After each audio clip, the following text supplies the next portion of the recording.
या बातमीचे प्रायोजक आहे शुभम मंगल कार्यालय वरवडे।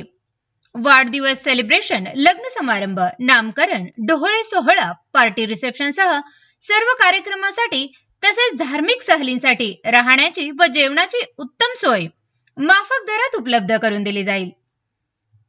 बुकिंगसाठी संपर्क 9766 49 91 26 83 29 14 65 19।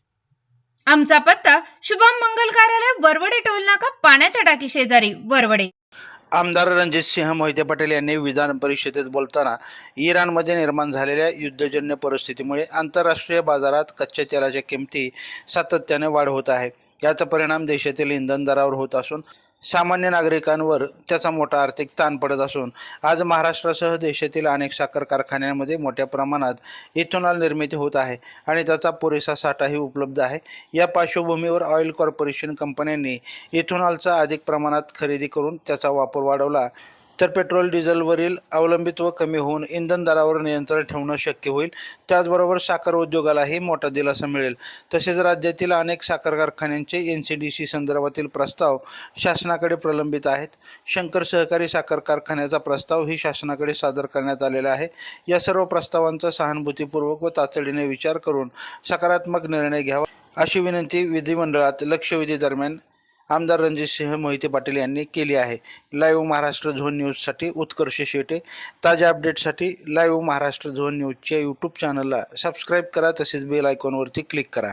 सभापती महोदय, माझ्या आपल्या माध्यमातून सरकारला विनंती आहे की आता ज्या सगळ्या इराण आणि त्या क्रायसिस चालू आहेत, युद्ध परिस्थिती तिथं आहे, अजून किती दिवस राहील माहीत नाही, आणि तेल आयात करण्याची प्रक्रिया देखील किती वेळ लागेल आणि तेलाच्या किमती देखील भरमसाठ प्रमाणात वाढत आहेत।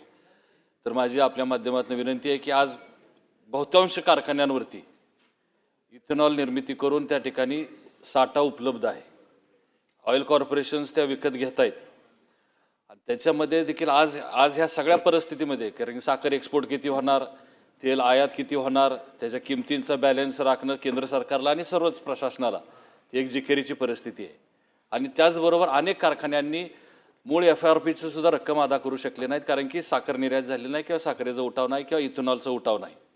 अशा परिस्थितीमध्ये एक साधक बाधक विचार करून चर्चा करून सगळ्यांना विश्वासात घेऊन इथेनॉलची जी निर्मिती आज झालेली आहे आणि कारखान्यामध्ये साठा उपलब्ध आहे, तो जास्तीत जास्त ऑइल कॉर्पोरेशन्सनी घेतच आहे। ऑइल कॉर्पोरेशन्सबरोबर बैठक लावावं लागेल आणि तो अधिकचा कसा घेता येईल जेणेकरून तेल आयातीच्या किमतीवरती आपल्याला नियंत्रण आणता येईल आणि साखर कारखानदारीला सुद्धा मदत होऊ शकेल, ही एक पहिली विनंती।